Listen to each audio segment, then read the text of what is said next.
உறவுகளுக்கு வணக்கம். தொகுதி மறுசீரமைப்பு என்ற பெயரில் நாடாளுமன்றத்தில் தமிழர்களின் உரிமையை புறந்தள்ளுவதற்கான சதித்திட்டம் நடந்து கொண்டிருக்கிறது. அதை பற்றி தான் நாம் இன்னைக்கு விவாதிக்க போகிறோம். தற்போது இருக்கும் மொத்த நாடாளுமன்ற உறுப்பினர்களின் எண்ணிக்கை 543. இதில் தமிழ்நாட்டிற்கு வெறும் 39 இடங்கள் தான். இந்த 39 பேரும் ஒன்றாக சேர்ந்து தமிழர்களின் நலனுக்காக நாடாளுமன்றத்தில் பேசினாலும் ஒரு பயனும் ஏற்படுவதில்லை. ஏனென்றால் இந்த 39 நாடாளுமன்ற உறுப்பினர்களின் எண்ணிக்கை என்பது இந்த ஆட்சியாளர்களுக்கும் அவர்களது ஆட்சிக்கும் எந்த ஒரு பாதிப்பையும் ஏற்படுத்துவதற்கான எண்ணிக்கை இல்லை.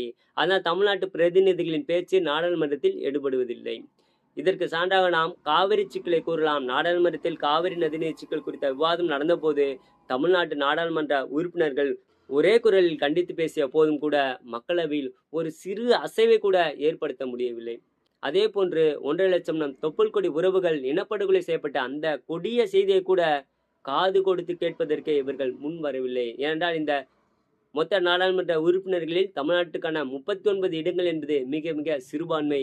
இதை வைத்துக்கொண்டு நம்மால் ஒரு அதிர்வை கூட நாடாளுமன்றத்தில் ஏற்படுத்த முடியவில்லை. சூழல் இப்படி இருக்க 2026 நாடாளுமன்ற உறுப்பினர்களின் எண்ணிக்கையை 543 848 என அதிகரிக்க அரசு முடிவு செஞ்சிருக்கு. இந்த முடிவு தமிழ்நாட்டுக்கு ஏதாவது ஒரு நன்மையை கொடுக்குமா அப்படின்னு பார்த்தா கண்டிப்பா இல்லை. மாறாக தமிழ்நாட்டை வஞ்சிக்கும் ஒரு செயல் தான் இந்த முடிவில் இருக்கு. ஆமாங்க, இப்போ இருக்கும் மொத்த எண்ணிக்கையான 543 தமிழ்நாட்டுக்கு 39 இருந்த நிலையில இப்போ 848 என அதிகரிக்கும் போது தமிழ்நாட்டோட உறுப்பினர்களின் எண்ணிக்கையை அதிகரிப்பார்கள் என்று நினைத்தால் அதற்கு மாறாக உறுப்பினரின் எண்ணிக்கையை 31ஆக குறைக்க போறாங்க என்ற அறிவிப்பு வந்திருக்கு. இது தமிழ்நாட்டை நாடாளுமன்றத்திலிருந்து முழுவதுமாக புறக்கணிக்கும் ஒரு செயலாக தான் நான் பார்க்குறேன். இப்போது இருக்கும் 543 இடங்களில் நம்முடைய 39 இடங்களை வைத்துக்கொண்டே நம்மால் நமது உரிமைகளை இவர்களிடத்தில் பெற முடியவில்லை.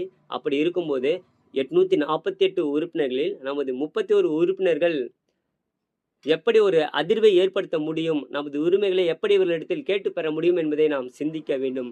நமது நிலைமை இப்படி இருக்க ஹிந்தி பேசும் மாநிலங்களுக்கு இது ஒரு நற்செய்தியாக தான் இருக்குது. ஏன்னா இவர்களின் எண்ணிக்கை நாடாளுமன்றத்தில் அதிகரிக்க போகுது. இப்போ உள்ள 543 உறுப்பினர்களில் இந்தி மாநிலங்களை சார்ந்த உறுப்பினர்கள் மட்டும் 225 பேர் இருக்கிறார்கள். இவர்கள் எந்த சட்டத்தையும் ஏற்றுக்கொள்ள தேவையான பெரும்பான்மையை எளிதாக பெற முடியும்.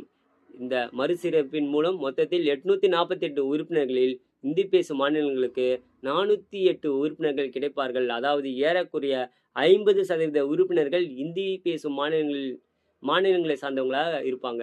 இப்படியே சென்றால் இன்னும் சில ஆண்டுகளில் அரசியல் ஆதிக்க மையமாக வட இந்தியாவின் இந்தி மண்டலம் இருக்கும்.